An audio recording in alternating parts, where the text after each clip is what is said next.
And now it's time for us to discuss more of these headlines and simple keywords with Adam joining us on the line. Good morning, Adam. Good morning, Lena. How are you doing this morning? I'm doing very well. How about yourself? Not too shabby. Let's jump in. Yeah. Let's do. All right. As always, we're going to try to clarify some of these major headlines for our listeners. This is our first keyword of the day. Inflation. Korea's June inflation accelerated to the fastest pace since the Asian financial crisis, fanning expectations of a sharp rate hike this month. Tell us the details. Yeah, so we've been kind of saying this for weeks now. I can't remember when we first started talking about the rising inflation. It's been a while since we've been experiencing these higher consumer prices, and they haven't subsided, unfortunately. Government data shows the consumer price index rose 6% in June from a year earlier. That's the fastest since November 1998, the Asian financial crisis, and exceeded the central bank's 2% target for the 15th consecutive month.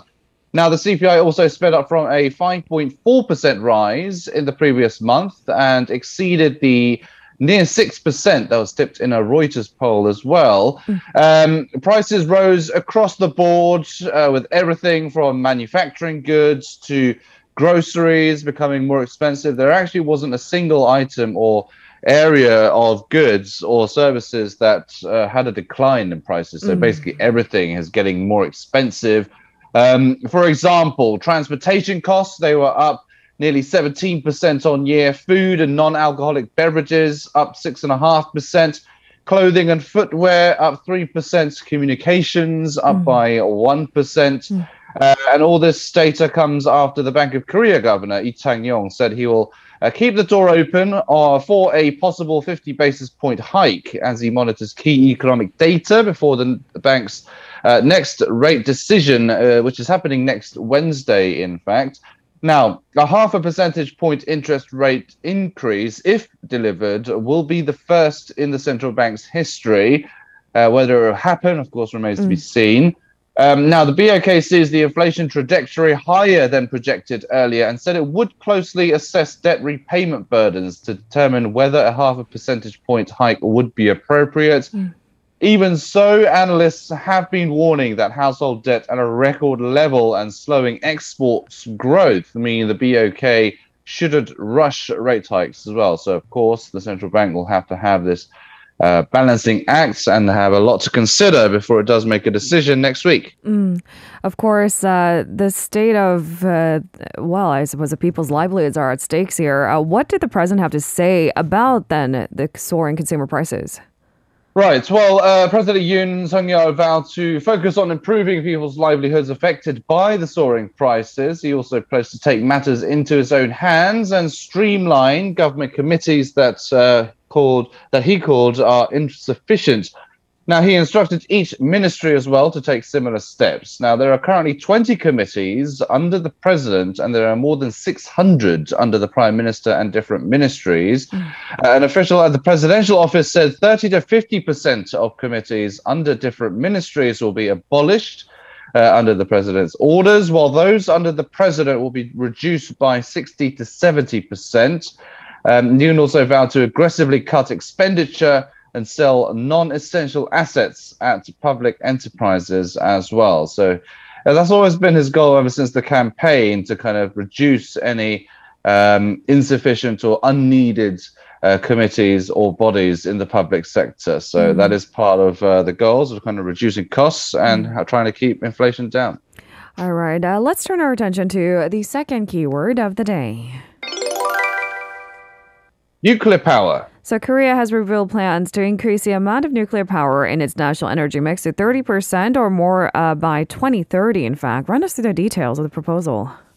Right. So again, all in line with President Yoon's campaign pledge. Now, he has been a staunch supporter of nuclear energy throughout his campaign. He claims it should be utilized along with renewable sources to achieve emissions targets.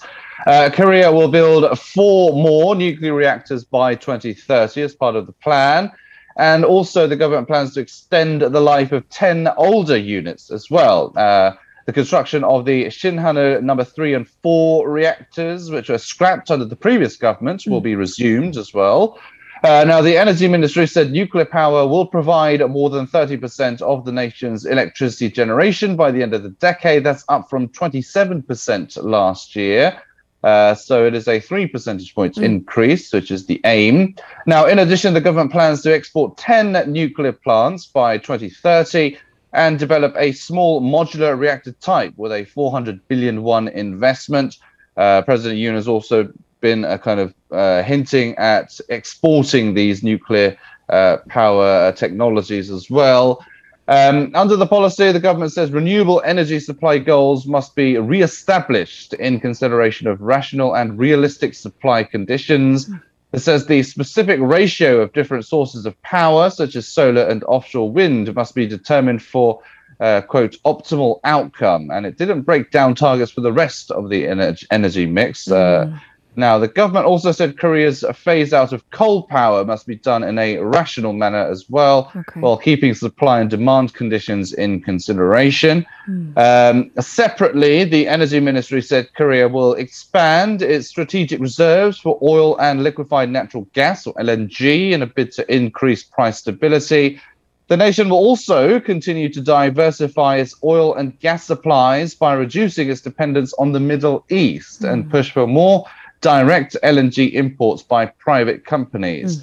And the ministry said Korea plans to reduce its reliance on fossil fuel imports from nearly 82% in 2021 to around 60% by the year 2030 as well. All right, let's turn our attention to our third keyword of the day.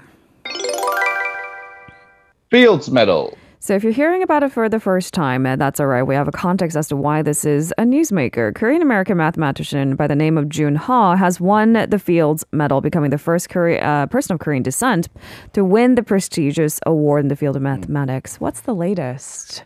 Right. Well, just a little bit of information about the Fields Medal. It is a prestigious international award prize that is given out every 4 years to mathematicians under the age of 40 for achievements in the field of mathematics. It is dubbed the Nobel Prize of mathematics, and it is considered kind of the highest honor for a mathematician. How many times can we say mathematics? Exactly. We all know it's a maths prize. So, yeah, if it wasn't clear, then there you go. Now, the 39-year-old Ha is a professor of mathematics at Princeton University and also serves as a distinguished professor of mathematics at the Korea Institute for Advanced Study as well. He was recognized for achievements in Hodge theory, which is the proof of the Dowling-Wilson conjecture for geometric lattices. I won't go into too much details of what he was recognized for. There's a lot of mathematical jargon in there. It is available online if you are interested, but I won't bore you with the details. Now, born in Stanford, he spent most of his younger days in Korea, actually, attending elementary school and high school and university in Korea as well. He entered Seoul National University as a physics major, but showed more interest in mathematics. He fully switched his major to mathematics, and he received a master's degree in that subject at SNU, and he also got a PhD at the University of Michigan. So he actually got his PhD in the States. And President Yoon Suk-yeol has a congratulatory message to Ha as well, applauding his dedication. Yoon added that it is an achievement that shows Korea stands on par with other advanced countries in terms of mathematics as well. All right, and on to our fourth keyword of the day. COVID rebound. So Korea's new coronavirus cases sharply increased yesterday, causing concerns of a resurgence. So what's the latest, and should we be concerned about the latest figures? Well, it's still a bit early to say that we should be overly concerned, but it is kind of an area of slight concern, we should say. And now the country added just over 18,000 new COVID-19 infections.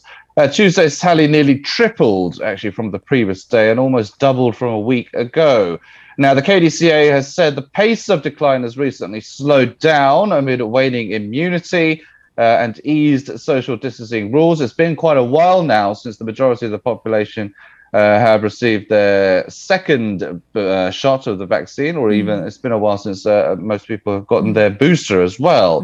Meanwhile, 2 more COVID-related deaths were also reported.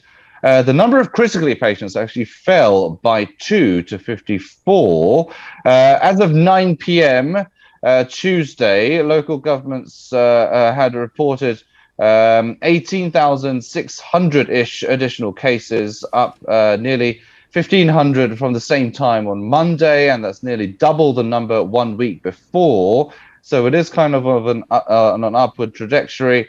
The weekly new COVID-19 cases stood at nearly 60,000 in the June 26th to July 2nd period. That's up 21% from a week ago, and it marks the first jump in 15 weeks.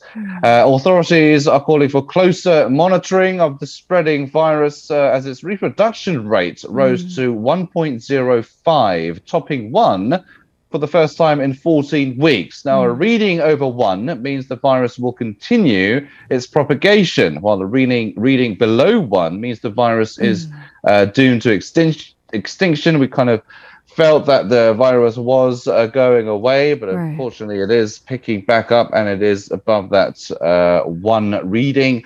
Health authorities also warned of a virus resurgence as subvariants of the coronavirus are spreading as well. And of course, more people are traveling for the summer holidays, both internationally and locally as well. Keeping safety in mind as we travel, that just sounds so not vacation appropriate, but that seems to be the message there, right? Keeping a vigilance while going about our summer vacation plans. On to our final keyword of the day. Joint military drills. So stealth fighters have arrived in South Korea to conduct allied drills. It's the first public deployment of America's stealth warplanes here since late 2017. Yeah, so it certainly has been a while. Now, these joint military drills had been publicly scaled back in recent years, first in 2018 because of efforts to, of course, engage diplomatically with North Korea under the Moon administration. And later, because, of course, the pandemic. Now, the deployment of the F-35A fighters came as Seoul and Washington are cranking up security coordination amid concerns about the possibility of Pyongyang conducting a nuclear test or other provocations, including maybe an ICBM launch as well. U.S. Forces Korea said U.S. military aircraft will join Korean warplanes for the familiarization and routine training flights designed to enhance the two air forces' interoperability. Now, the drills will run through July 14th, so next Thursday. Now, the last public deployment of the US's fifth-generation fighters to Korea came in December 2017, when the Allies staged their then regular Vigilant Ace training. South Korea as well had purchased 40 of its own F-35As from the United States and is looking to buy another 20. Now, the South Korean Air Force F-35As will actually be among the aircraft participating in the joint drills. North Korea had announced, of course, joint exercises as well as South Korea's weapons purchases as an example of hostile policies. And so, therefore, these drills, when they happen, are likely to cause more tensions between the two Koreas and the US and North Korea in the future as well. It does sound redundant, but that is where we stand, unfortunately. Thank you very much, Arirang, for a thorough coverage this morning. We do have Social Media Minute coming up, Erica, next. We'll speak to you again tomorrow. Thank you. See you tomorrow.